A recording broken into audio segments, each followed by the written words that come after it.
आप सबको मेरा नमस्कार।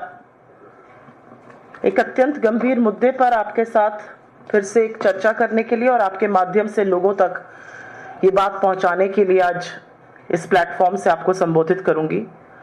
आज पहलगाम आतंकी हमले को 85 दिन हो गए, 85 डेज, लेकिन आज भी उन दुर्दांत आतंकवादियों में से एक भी गिरफ्तार नहीं हुआ है और संभवतः उनकी शिनाख्त भी नहीं हुई है। इस दौरान हमारी सूरवीर सेना के उपसेना प्रमुख lieutenant general Rahul R Singh ने बिना लाग लपेट के वो बात कही जो राहुल गांधी जी पहले कह चुके हैं। हमारे उपसेना प्रमुख ने साफ शब्दों में कहा कि जब हम पाकिस्तान को सबक सिखा रहे थे तो पाकिस्तान अकेला नहीं था, हम पाकिस्तान के साथ साथ चीन से भी लड़ रहे थे। फ्रंट पाकिस्तान था, पीछे पूरा चीन का बंदोबस्त था। और यही वो बात है जिसके लिए राहुल गांधी जी ने देश के संसद में और उसके बाहर इस सरकार को आगाह किया था। इसकी नजरअंदाजी हुई और उसका खामियाजा आज पूरा देश भुगत रहा है। और उपसेना अध्यक्ष ने तो यह भी कहा कि इस पूरे ऑपरेशन में हम 3 दुश्मनों से लड़ रहे थे, जिसमें से चीन एक था, और चीन ने पाकिस्तान को लाइव इनपुट्स दिए, रियल टाइम इंटेलिजेंस दी।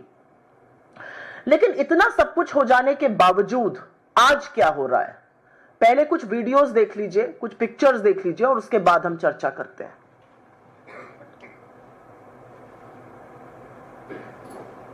हो गए और ये कोई मामूली बात नहीं है, ये बहुत गहरी बात है, ये डेंजरस बात है, ठीक है। और ये क्यों हुए हैं? क्योंकि हमारी सरकार ने मिसहैंडल किया है। Pakistan was the front face. We had China providing all possible support, and it's no surprise because if you were to look at statistics, in the last 5 years, 81% of the military hardware that Pakistan is getting is all Chinese. 81% of that. और अब कुछ तस्वीरें देखिएगा जो पिछले 48 घंटे में देश और दुनिया के सामने आई हैं। हमारे विदेश मंत्री एस जयशंकर जी चीन में हैं। पहली तस्वीर और दूसरी तस्वीर उनके उपराष्ट्रपति और दूसरी तस्वीर चीन के राष्ट्रपति शी जिनपिंग के साथ की है। इसके बाद मैं चाहती हूं कि आप एक और तस्वीर देखिए। ये वो महिला है जो वीडियो ब्लॉगर थी, ट्रैवल ब्लॉगर है, इनका नाम ज्योति मल्होत्रा है। ये भारत के खिलाफ पाकिस्तान को जासूसी और सबूत दे रही थी। इनको गिरफ्तार किया गया है। ये पाकिस्तान हाई कमीशन में कुछ लोगों के बेहद करीब थी। काफी सारी तस्वीरें हैं। इन्होंने बॉर्डर क्रॉस करके पाकिस्तान की यात्रा भी की थी। और अब मैं आपको एक वीडियो दिखाना चाहती हूं जिसमें इन्होंने अपने आप को क्या बताया था, वो भी सुन लीजिए। हरियाणा बीजेपी लीजिए, यहाँ से अभी करेंगे भाई अपना इंडियन, लीजिए पासपोर्ट हाथ में और अपना चलेंगे। हाँ जी सर। और सिक्योरिटी हरियाणा बीजेपी। ये महिला जब हिंदुस्तान का बॉर्डर, इंडिया का बॉर्डर क्रॉस करके जब ये पाकिस्तान में एंटर करती है तो ये अपने आप को हरियाणा बीजेपी का सदस्य बताती है। अब इसकी गिरफ्तारी हो चुकी है, आगे क्या हो रहा है अभी उसके बारे में हम जरूर चर्चा करेंगे। 2 और तस्वीरें हैं और वो देखनी जरूरी हैं। ये तस्वीरें तब की हैं जब वंदे भारत एक्सप्रेस के उद्घाटन में वो पहुंची थी और वहां पर उनकी मुरलीधरन जी जो तत्कालीन विदेश राज्य मंत्री थे, बीजेपी केरल अध्यक्ष के सुरेंद्रन जी के साथ काफी सारी तस्वीरें, उनको भी देख लीजिए।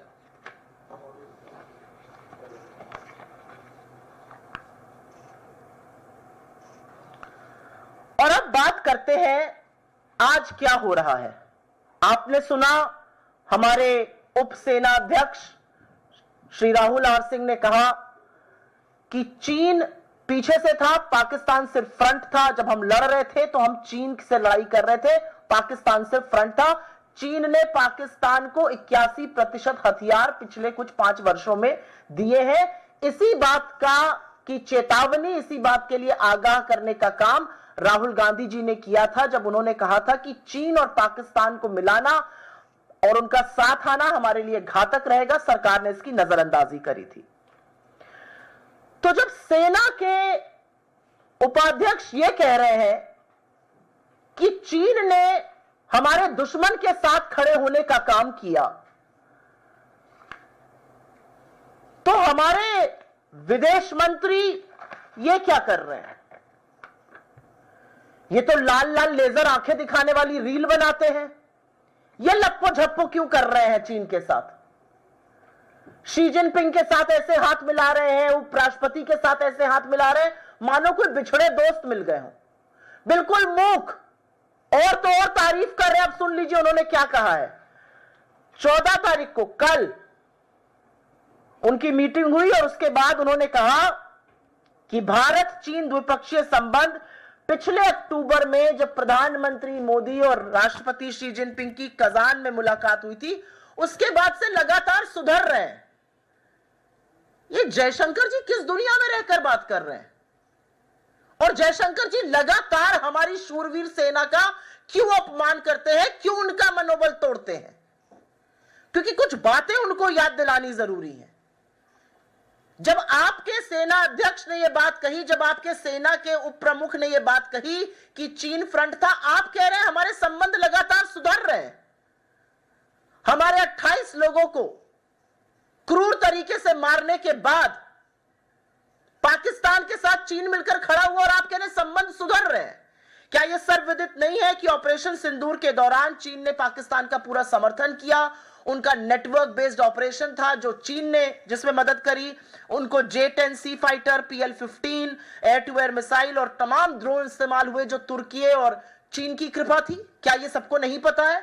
हमारी सेना यह कह रही है और विदेश मंत्री, मोदी जी के मंत्री कह रहे हैं हमारे संबंध सुधर रहे हैं। क्या यह सच नहीं है कि बीते कुछ दिनों में चीन ने विशेष फर्टिलाइजर, रेयर अर्थ मिनरल्स और टनल बोरिंग मशीन जैसी चीजों का निर्यात भारत में काफी हद तक रोका है और इसका सीधा प्रभाव हमारे इंफ्रास्ट्रक्चर पे पड़ेगा?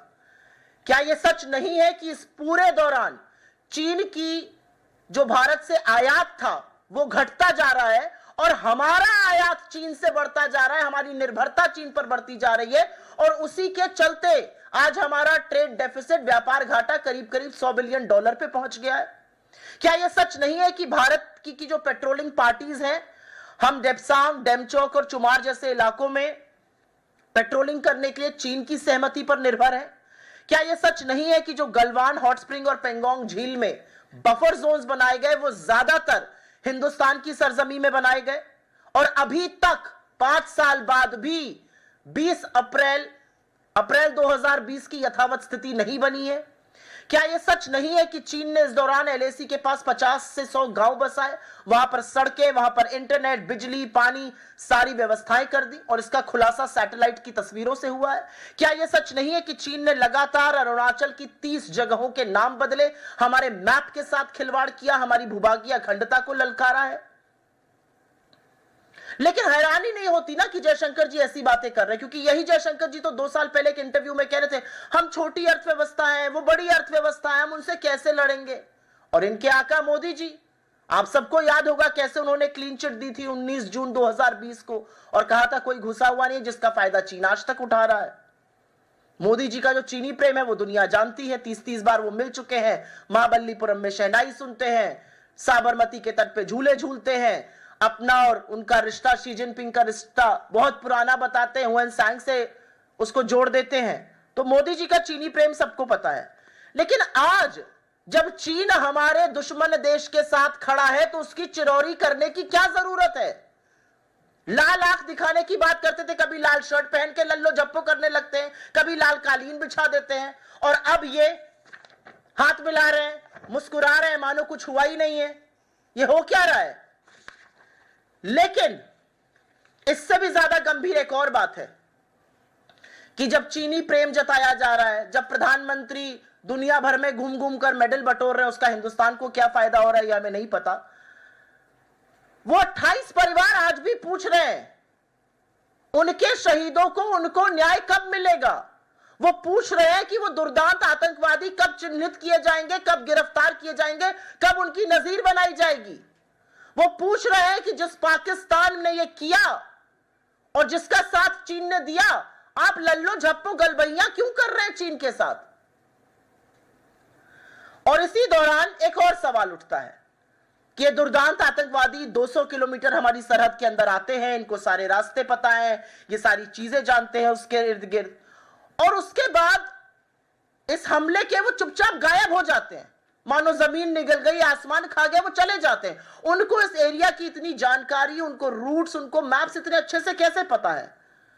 और जिन देशद्रोहियों ने देश के खिलाफ जासूसी की, जिनको पकड़ा गया, उसके लिए सरकार ने क्या किया? और उनका बीजेपी से संबंध जग जाहिर है।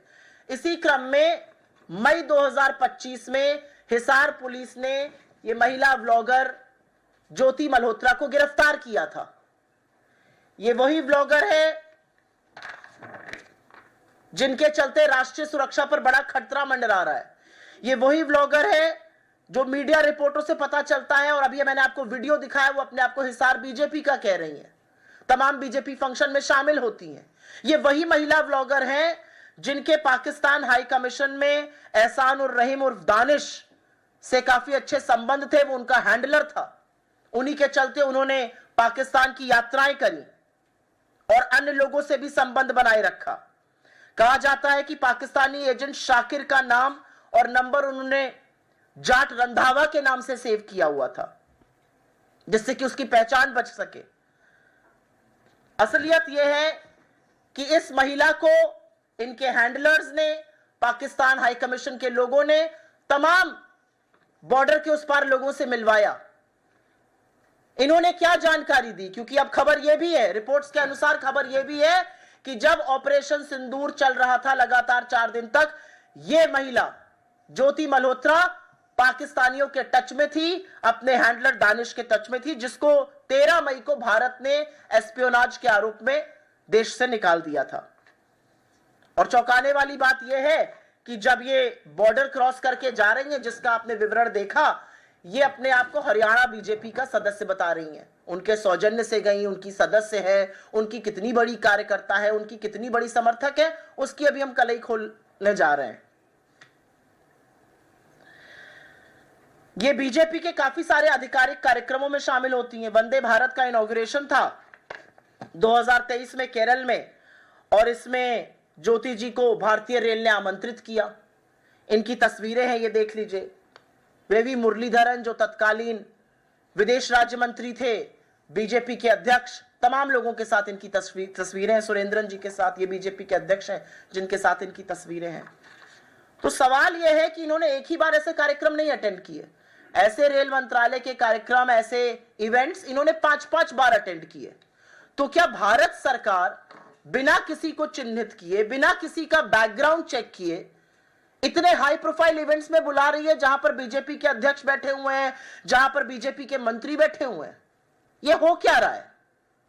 और हम क्यों ना माने कि जिस औरत ने जासूसी देश के खिलाफ करी, जिसने जासूसी पाकिस्तानियों के साथ मिलकर करी, जो बीजेपी से अपना संबंध बताती है, उसको बचाने का प्रयास किया जा रहा है। और यह पहली बार नहीं हुआ है। बीजेपी को तो आज सवाल का जवाब देना पड़ेगा कि कैसे अपने आप को यह बीजेपी का सदस्य बता रही है, लेकिन यह पहली बार नहीं हुआ है। यह सच है कि मध्य प्रदेश के बीजेपी आईटी सेल में काम करने वाला ध्रुव सक्सेना आईएसआई की मुखबिरी करते हुए पाया गया था। क्या यह सच नहीं है कि बीजेपी में तत्कालीन जम्मू कश्मीर के उप मुख्यमंत्री निर्मल सिंह ने बुरहान वानी की हत्या को दुर्घटना बताया था और फिर कॉम्पनसेशन देने की भी बात हुई थी? क्या यह सच नहीं है कि 2016 में पहली बार हिंदुस्तान में, हमारी सरजमी के अंदर, पाकिस्तान की नापाक आईएसआई को पठानकोट में आने की अनुमति दी गई, जबकि सारा किया धरा पाकिस्तान का था? क्या यह सच नहीं है कि अमित शाह ने आईएसआई की जांच पर संतुष्टि जताई थी, जबकि पाकिस्तान ने षड्यंत्र रचा था? क्या यह सच नहीं है कि मोदी जी 2015 में बिना बताए बिरयानी या सिवई खाने, राम जाने क्या करने, लपके हुए पाकिस्तान चले गए थे नवाज शरीफ के यहां, और उसके बाद आकर उरी होता है, उसके बाद आके पठानकोट होता है, उसके बाद पुलवामा होता है, तमाम चीजें होती हैं? क्या यह सच नहीं है कि पाकिस्तान बार बार सीज फायर का उल्लंघन करता है और मोदी जी के बड़े चहेते मंत्री वीके सिंह समेत काफी सारे लोग पाकिस्तान उच्चायोग, पाक आर्मी डे के सेलिब्रेशन में जाते हैं? क्या यह सच नहीं है कि बीजेपी के शासनकाल के दौरान जम्मू कश्मीर में आईएसआई के झंडे देखे गए थे? क्या यह सच नहीं है कि आसिया अंद्राबी जैसी महिला जो हिंदुस्तान के खिलाफ बोलती है, जो बॉर्डर पार करके ट्रेनिंग लेकर आती है, उसको बेटी बचाओ बेटी पढ़ाओ का मैस्कॉट बनाया जाता है जम्मू कश्मीर में? क्या यह सच नहीं है कि डीआरडीओ का अधिकारी जो जासूसी करते हुए पाया गया, जो हमारे मिसाइल के रहस्य को लीक कर रहा था, जिसका नाम प्रदीप कुरलूकर है, वो आरएसएस से संबंधित है? क्या यह सच नहीं है कि भारत की सुरक्षा के साथ सबसे बड़ा समझौता अगर कभी हुआ है तो वो पहले वाली बीजेपी सरकार में हुआ है, जहां पे मसूद अजहर को रिलीज किया गया था और खुद सरकार ने किया था? तो बीजेपी इन सब चीजों का क्या जवाब देगी? बीजेपी के पास क्या जवाब है कि जब हमारे सेना के लोग जिन्होंने बलिदान दिया है वो कह रहे हैं कि चीन पाकिस्तान के साथ खड़ा था, आप चीन से गलबैया लप्पो झप्पो क्यों कर रहे हैं? आप बिना चीन के क्यों नहीं रह पा रहे हैं? ये क्या जवाब देंगे कि जब हमारी सेना के लोग कह रहे हैं कि चीन लगातार पाकिस्तान को हथियार दे रहा है, नेटवर्क प्लेटफॉर्म्स दे रहा है, रियल टाइम इंटेलिजेंस दे रहा है, हमें चीन से प्रेम जताने की, चिरौरी करने की क्या जरूरत है? बीजेपी ज्योति मल्होत्रा पर कब बोलेगी? कब बोलेगी कि अपने आप को हरियाणा बीजेपी का सदस्य क्यों बताती है? कब बोलेगी कि पाक हैंडलर्स के साथ इसकी कहां तक ताल्लुकात थे और इसने किस तरह की जानकारी रिलीज करी? आज सवाल इस बात का है कि आपने मई में इसको गिरफ्तार किया है, हम 15 जुलाई को बात कर रहे हैं। ज्योति मल्होत्रा के साथ क्या किया जा रहा है? इसने क्या जानकारी दी? इसके खिलाफ क्या एक्शन लिया गया? और चीन की जी हजूरी क्यों की जा रही है? हमारी मांग है कि सरकार इन सब बातों का जवाब दे, संसद में दे, देश को दे, क्योंकि ये सारे मामले गंभीर मामले हैं। ये मामले इस देश की स्वाधीनता, इस देश की संप्रभुता, इस देश की सुरक्षा से संबंधित है। ये मामले उन चीजों से संबंधित है जहां पर 26 से 28 लोगों की दर्दनाक हत्या की गई और उसके बाद आतंकी आज तक फरार हैं। बड़ी बड़ी डींगे हाँकने वाले, बड़े बड़े दावे करने वाले लोग ये बताएं कि वो दुर्दांत आतंकवादी कहां हैं। सवाल आज इस बात का है। I will very briefly make a statement in English. You have already seen the videos we have shown you. Very explicitly, the Deputy Chief of the Indian Armed Forces, Lieutenant General Rahul R. Singh, has categorically said that when we were fighting Pakistan, we were also fighting China. The front was Pakistan, but it was China all along. China gave Pakistan the network platform that Pakistan fought on. China provided them with various ammunitions, and we have details listed right here. So there were multiple things that China was doing with Pakistan. So at a time like this, when our armed forces are saying that China stood strongly with our enemy, what is it that the Indian government, what is it that the BJP is doing? Why is India's foreign minister quiet? Why is he singing paeans of China? He's almost posing as if he's with his long lost friends. The question is, not a single terrorist has been caught dead or alive who was responsible for the Pahalgam terror strike. 28 bereaved families still await justice. And here you have India's government, India's foreign minister engage. And not just engage, he's singing peers, he's singing praises of China and essentially saying that ever since Mr. Modi and the Chinese president met in Kazan, things have been very normal. I don't know which world is Mr. Jaishankar living in. I don't know why is he under pressure to say these things. I don't know why has he chosen to disrespect and dishonor our valiant armed forces. Because the reality is that since then, it is now well known that the network-based platforms were provided by China. Drones came from China and Turkey, whether it was J-10C fighter, PL-15E, air-to-air missiles, all of them were coming from China. We have the armed forces general saying 81% of Pakistan's ammunition is coming from China. And you are saying our relationship is normal. The reality is that China has to a very great extent curtailed exports to India, exports of special fertilizer, rare earth minerals, tunnel boring machines, and various things like that which impact our infrastructure. The reality is that our dependence on China has gone up manifold. Our trade deficit with China runs at $100 billion. And the reality also is that China has consistently started importing less and less from India. Our petroling parties cannot go up to Debsang, Demchok and Chumar unless they have the nod from China.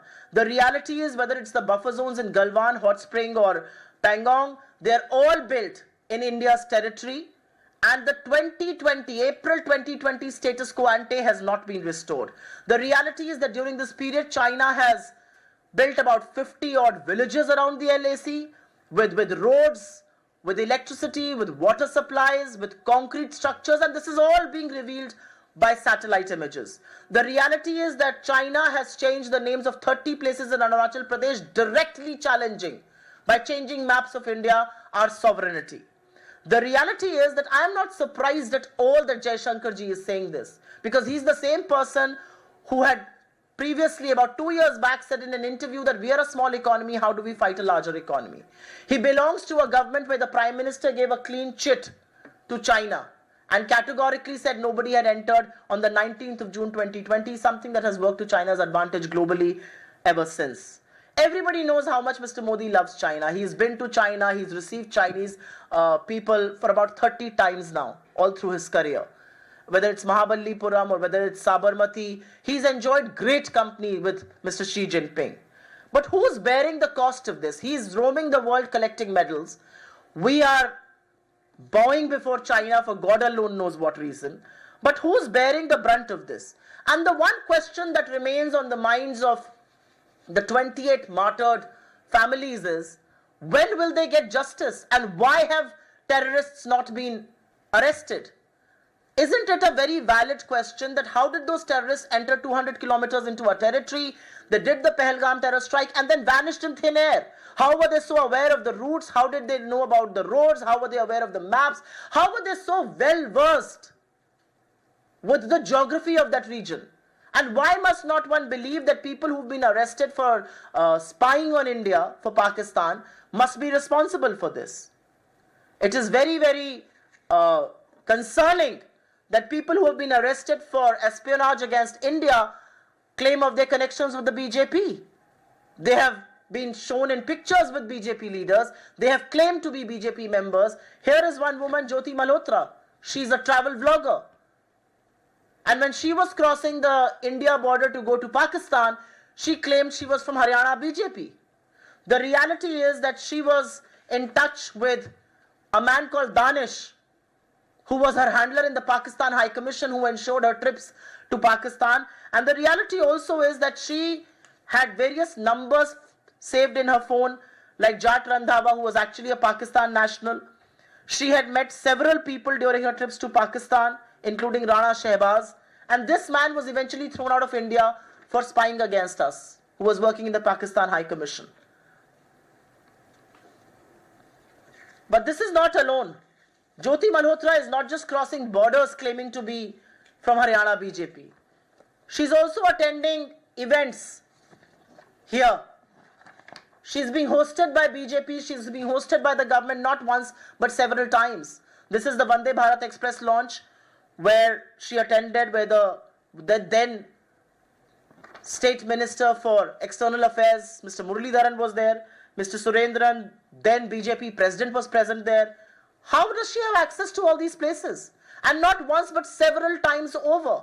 What is the BJP going to say on this? And this is not the first time that BJP's connection has come to light with people who plot and spy against India. Do we not remember what happened in Madhya Pradesh? Dhruv Saxena, working in the IT cell, was spying for the ISI. Do we not remember how then Deputy Chief Minister Nirmal Singh wanted Burhan Wani's death to be called an accident? The operation that happened against him. Do we not know that in 2016, Pathankot terror strike, and we invited ISI in India to investigate? Do we not know that Amit Shah was absolutely satisfied with the investigation done by ISI, especially at a time when Pakistan itself was the perpetrator of the terror strike? Do we not remember in 2015 Mr. Modi went unannounced to Nawaz Sharif to attend his birthday party and sing happy birthday to you? Do we not remember that several ceasefire violations happened at the end of Pakistan and still General VK Singh, then a BJP minister, kept attending the Pakistan Army Day at the High Commission? Do we not remember that when BJP was in power in Jammu and Kashmir, ISI flags were visible? Do we not remember that BJP made Asia Andrabi, a known Pakistan sympathizer and an anti-India voice, as the face of its Beti Bachao, Beti Padhao campaign? Do we not know that Pradeep Kurlulkar, who worked for the DRDO and kept leaking sensitive missile program information to Pakistan, has relationships with RSS and is associated with the RSS? And do we not know that the worst breach in security must have happened when Masood Azhar was released by then BJP government? So the question remains, what has been done to Jyoti Malhotra? What information has she revealed? What action is being taken against her? What action is being taken against the terrorists? When are you going to catch them? And more importantly, why do you continue to have this bonhomie with China, which continues to support Pakistan against India's interests? And these are questions that Mr. Modi and his government will have to answer before this country and especially in Parliament. आपके सवालों का स्वागत है. अगर सवाल इसी से जुड़े रहे तो मैं बहुत अनुग्रहित रहूंगी. वायुसेना उपाध्यक्ष के द्वारा जो बातें कही गई कि 81% आपूर्ति जो है पाकिस्तान को चीन के द्वारा किया जाता है, क्या आपको लगता है इसके बाद चीन के साथ भारत को संबंध तोड़ लेना चाहिए या विदेश मंत्री चाइना गए हैं उनको नहीं जाना चाहिए था? मुझे ऐसा लगता है कि विदेश मंत्री जिस तरह की गलबैयां करते हुए दिख रहे हैं, विदेश मंत्री उस मीटिंग के बाद जो चिरौरी करते हुए दिख रहे हैं, विदेश मंत्री जो उसके बाद उनकी तारीफ करते हुए दिख रहे हैं, वो कतई नहीं हो सकता है. हमारे देश में ये कैसा वक्त है कि सेना कह रही है कि हम पाकिस्तान और चाइना से मिलकर लड़ रहे थे और विदेश मंत्री ये क्लेम कर रहे हैं कि सब चंगा नहीं है, आप ये लल्लो चप्पो बंद कर दीजिए चीन की. क्योंकि हमारी सेना के शूरवीर सैनिक ये कह रहे हैं कि चीन मुस्तैदी से पाकिस्तान के साथ खड़ा था, उसको हथियार दे रहा था, उसको नेटवर्क इंफॉर्मेशन दे रहा था, रियल टाइम इंटेलिजेंस की खबरें दे रहा था. तो आप सेना का बार बार अपमान क्यों करते हैं? आप सेना का मनोबल क्यों तोड़ते हैं? मुद्दा इस बात का है.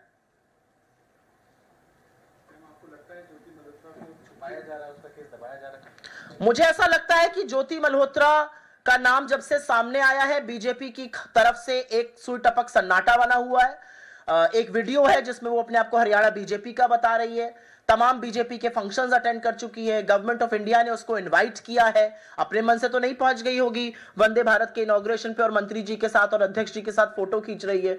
तमाम जगह से उसको इनवाइट किया गया है. और उसके बाद अगर उसको पकड़ा गया है और ये सर्वविदित है कि उसके हैंडलर पाकिस्तान हाई कमीशन में बैठे थे, वो पाकिस्तान गई, उसके फोन पर पाकिस्तान के संदिग्ध लोगों के नंबर दूसरे नामों से सेव थे, तो अब सवाल इस बात का है कि उसको कौन बचा रहा है, उसके ऊपर पर्दा कौन डाल रहा है, उसके खिलाफ क्या एक्शन लिया जा रहा है, ये तो पूरा देश जानना चाहता है. पूरा देश जानना चाहता है कि एक महिला है जो मंत्री जी के साथ फोटो खिंचा रही है, जो आपके इवेंट्स में बैठी है, जिसकी पाकिस्तान हैंडलर के साथ तस्वीरें हैं, इसको कौन बचा रहा है? इन दो तस्वीरों को एक साथ कैसे देखा जा सकता है? एक तस्वीर है जहां पर बीजेपी के मंत्री के साथ वो बैठी होकर फोटो खिंचा रही है, एक तस्वीर है जो पाकिस्तान हैंडलर के साथ है, वो पाकिस्तान हाई कमीशन में, इसको हमने अंततोगत्वा देश से निकाला था दानिश को.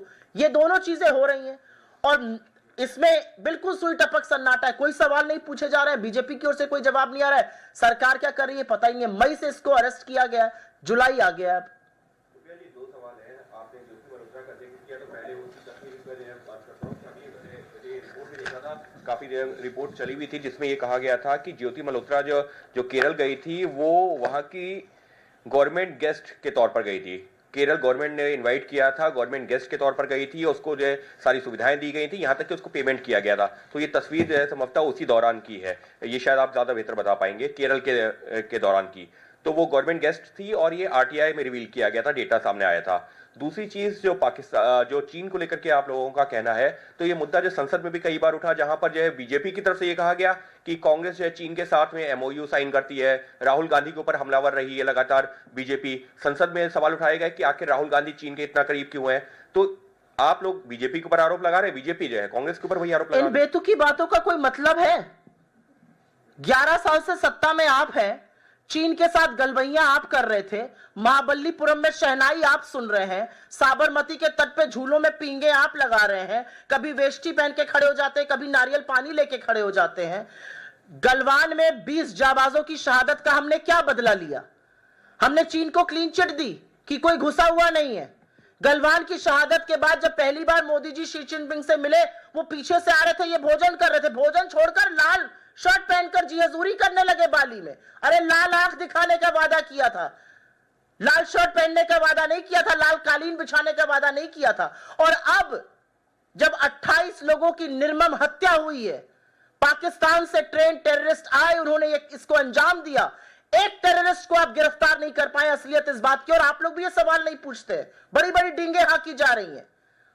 और आज हमारे सेना के उपाध्यक्ष अगर ये कह रहे हैं कि हम पाकिस्तान से नहीं, हम पाकिस्तान और चीन से लड़ रहे थे, पाकिस्तान से फ्रंट था, तो विदेश मंत्री किस मुंह से ये कह सकते हैं हमारे संबंध बड़े अच्छे हैं, हमारे संबंध सुधरते जा रहे हैं? अरे आपके और मोदी जी के संबंध सुधर रहे होंगे चीन से, इस देश को आपके चीनी प्रेम का खामियाजा भुगतना पड़ रहा है। तो ये बेतुकी बातें जो बीजेपी करती है कि फलाने ने कुछ कर लिया, राहुल जी ने एक बार नहीं 10 बार आपको आगाह किया था कि पाकिस्तान और चीन का साथ आना हमारी राष्ट्रीय सुरक्षा के लिए, हमारी सरहदों की सुरक्षा के लिए घातक है। आप तब भी यही बेतुकी बातें कर रहे थे और उसका खामियाजा आज देश भुगत रहा है।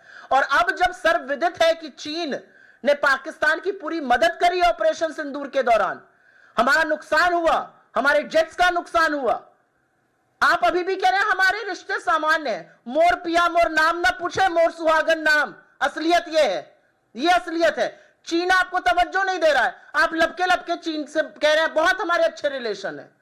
वो वन साइडेड लव जो है ना, उसका खामियाजा बड़ा भुगतना पड़ता है। ये एक तरफा प्यार की जो मोहब्बत है मोदी जी की, ये सिर्फ चीन ही के साथ है और चीन इसका खूब फायदा उठाता है और इस एक तरफा मोहब्बत का खामियाजा देश को भुगतना पड़ता है।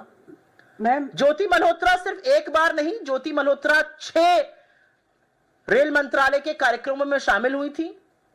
एक केरल में वंदे भारत एक्सप्रेस के उद्घाटन समारोह में गई थी, इसके अलावा हैदराबाद विशाखापट्टनम में गई थी, जहां पर वर्चुअल रूप से असल में मोदी जी भी जुड़े थे।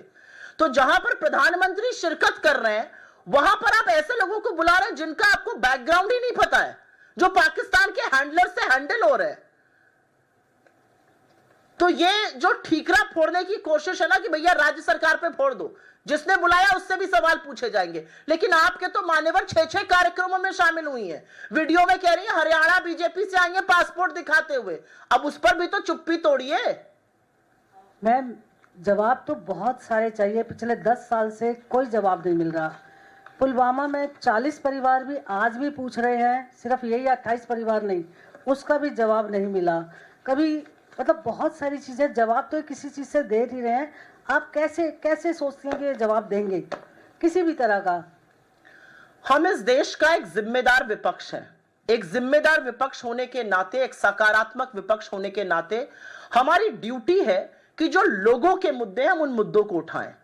28 लोग, मासूम लोग इस देश के शहीद हो गए क्योंकि पहलगाम में आतंकियों ने आकर धुआंधार गोलियां चलाई। वो आतंकी आज कहां हैं? सरकार इस बात का जवाब नहीं देगी तो क्या यह सवाल पूछा नहीं जाएगा? उन परिवारों ने शहीद का दर्जा मांगा, आपने नहीं दिया। आपको पहलगाम और पुंछ जाना चाहिए था, आप नहीं गए। 17 मासूमों की जान पुंछ में गई है, आपकी ना अकर्मण्यता के चलते गई है।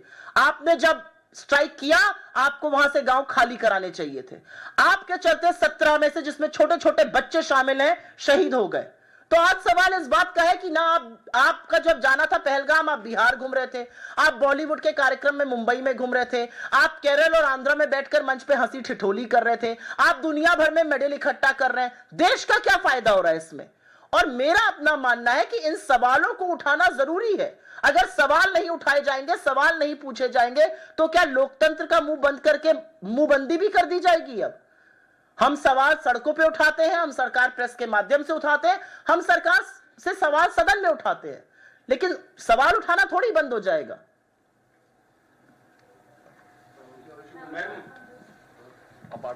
What is the issue? चीन के साथ संबंध जो है वो लगातार जो LAC के बाद खराब हुए थे, वो सामान्य होना शुरू हुए प्रधानमंत्री और शी जिनपिंग की मुलाकात के बाद। कजान में जो मुलाकात हुई थी, संबंध ये सामान्य। आप कह रहे हैं या विदेश मंत्री कह रहे हैं? नहीं, मैं जो स्थिति है वो बता रहा हूँ। आपको लगता है चीन से हमारे संबंध सामान्य हो रहे हैं? हाँ, नहीं आप कह रहे हैं विदेश मंत्री कह रहे हैं? कजान में प्रधानमंत्री और शी जिनपिंग की मुलाकात हुई थी। ये कह रहा हूं कि अभी आप चीन के साथ जो नजदीकियां भारत की बढ़ रही हैं, विदेश मंत्री या प्रधानमंत्री की आप जो कह रही हैं, आप पहलगाम आतंकी हमले की वजह से चीन और भारत की नजदीकियों पे सवाल उठा रही हैं, या भारत और चीन के जो संबंध पिछले कुछ महीनों से बढ़े हैं, करीब आ रहे हैं, उस पर सवाल उठा रही हैं? जिन पिछले कुछ महीनों की आप बात कर रहे हैं उसमें पहलगाम की टेरर स्ट्राइक हुई, उसके बाद हमने ऑपरेशन सिंदूर किया।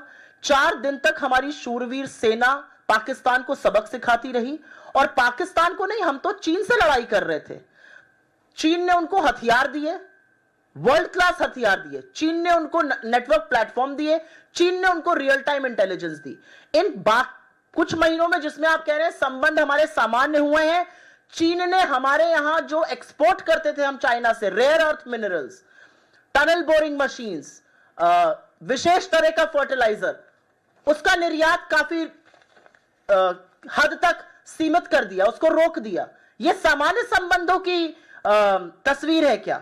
यह सामान्य संबंधों की तस्वीर है कि 5 साल बाद भी स्टेटस को एंटी रिस्टोर नहीं हो पाया लद्दाख में, और लद्दाख के लोग और लद्दाख के में जो हमारी सेना है वो भी कहती है कि चीन जो है वो वहां पर है। मुझे समझ में नहीं आ रहा संबंध का सामान्य होने का क्या मतलब होता है। एक आदमी कभी जब किसी से एक तरफा मोहब्बत करता है ना, तो अपने मन में वो काफी सारी पिक्चर गढ़ लेता है।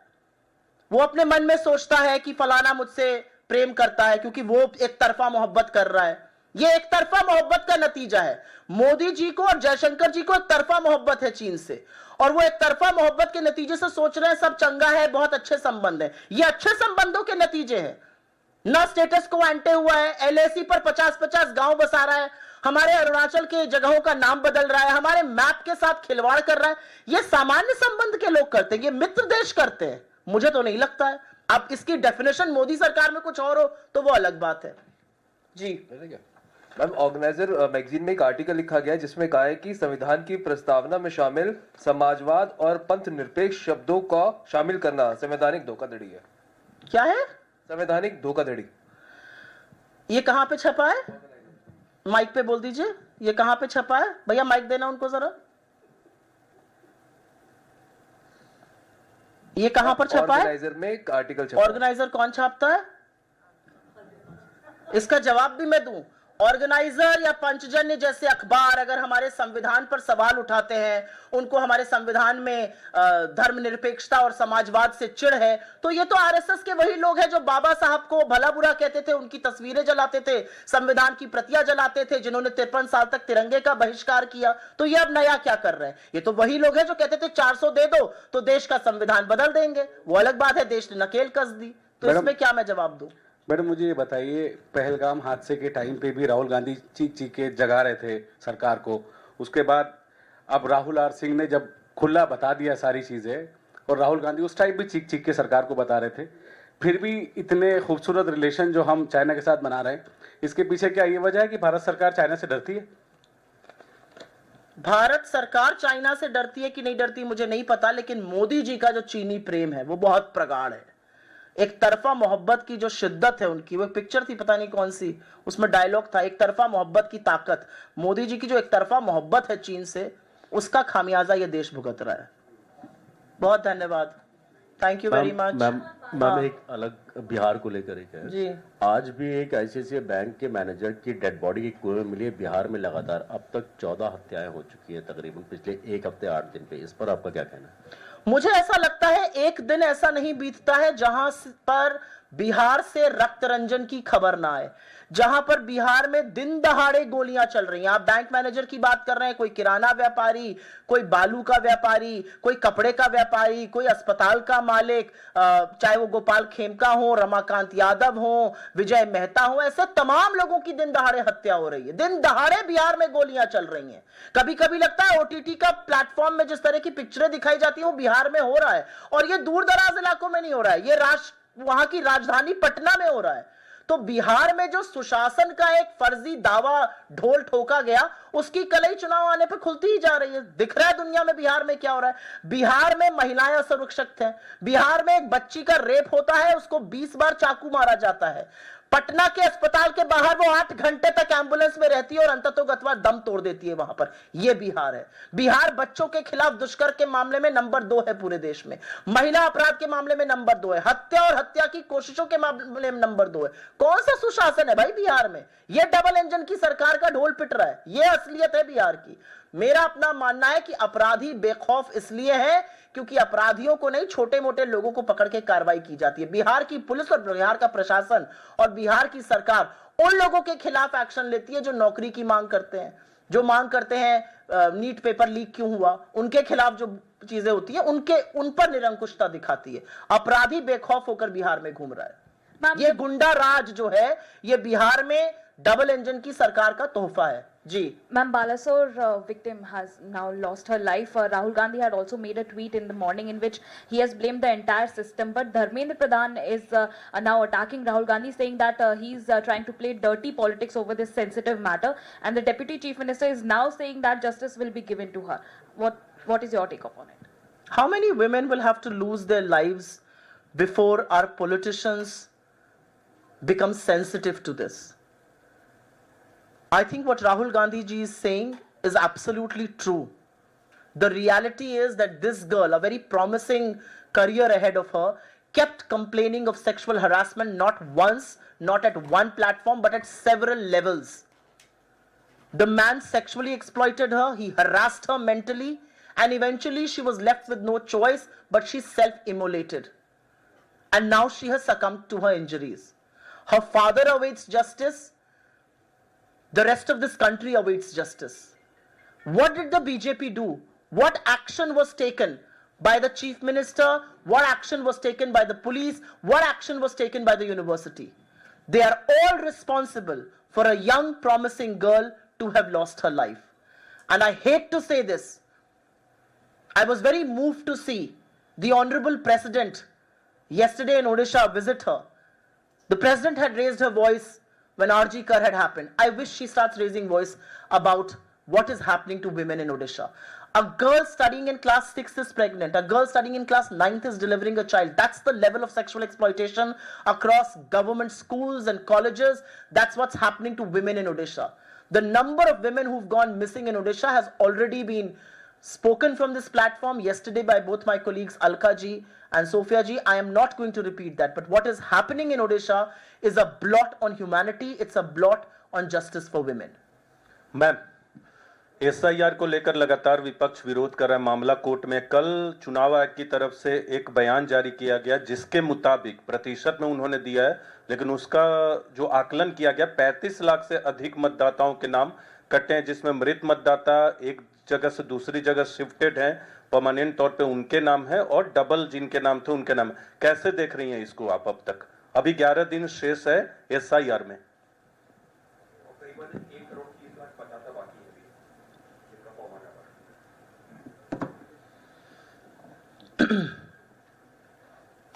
SIR बिहार ही नहीं, इस देश के गरीब, मजदूर, दलित, पिछड़ों, आदिवासियों के खिलाफ चुनाव आयोग का सबसे बड़ा षड्यंत्र है। क्योंकि SIR के माध्यम से जो अभी बिहार में किया जा रहा है वो लोगों की सबसे बड़ी ताकत, वोट देने की ताकत को छीना जा रहा है। असलियत यह है कि जो डींगे हाकी जा रही है कि 80% वोट फॉर्म आ गए, उसकी असलियत ग्राउंड रिपोर्ट से खुल रही है। BLO को पता ही नहीं है चीजें कैसे करनी है। BLO रिजाइन कर रहे हैं क्योंकि उनके ऊपर इतना प्रेशर, इतनी मानसिक प्रताड़ना है, जबरदस्त वसूली चल रही है। आप ही लोगों के अखबारों में रिपोर्ट हो रहा है, लूटा खसोटा जा रहा है लोगों को कि भैया पैसे दो तब तुम्हारा ये काम किया जाएगा। BLO कह रहा है, शासन कह रहा है हम रिसीविंग दे रहे हैं, लोग कह रहे हैं कोई रिसीविंग नहीं आ रही है। BLO को पता ही नहीं है, वो दफ्तर में बैठकर बिना लोगों क्या जाए मनमाने ढंग से फॉर्म भर रहा है। ऐसे लोगों के वोट के साथ खिलवाड़ किया जाएगा। और अगर ये सब करना था तो ये 1 साल पहले करते, 2024 के चुनाव के बाद करते। अभी जब चुनाव के मुहाने पर बिहार आया, ये करने की क्या जरूरत है? इससे करीब करीब 4 करोड़ 90 लाख लोग प्रभावित होंगे। और उसमें से 3 करोड़ लोग बिहार के बाहर नौकरी की तलाश में आते हैं। उनका क्या होगा? उनके वोट का क्या होगा? उसमें से अधिकांश गरीब है, पिछड़े हैं, दलित हैं, आदिवासी हैं। यह साजिश है लोगों के वोट काटने की, यह साजिश है लोगों के वोट खत्म करने की। ऐसे ही चुनाव चुराया गया महाराष्ट्र में, आज तक एक सवाल का जवाब नहीं दे पाया चुनाव आयोग, और अब यह बकैती कर रहा है बिहार में। यह चलेगी नहीं, यह किसी कीमत पर बर्दाश्त नहीं है। लोगों से आप उनके वोट का अधिकार किसी कीमत पर नहीं छीन सकते हैं, क्योंकि लोकतंत्र में हमारे संविधान ने हमें वो सबसे बड़ी ताकत दी है।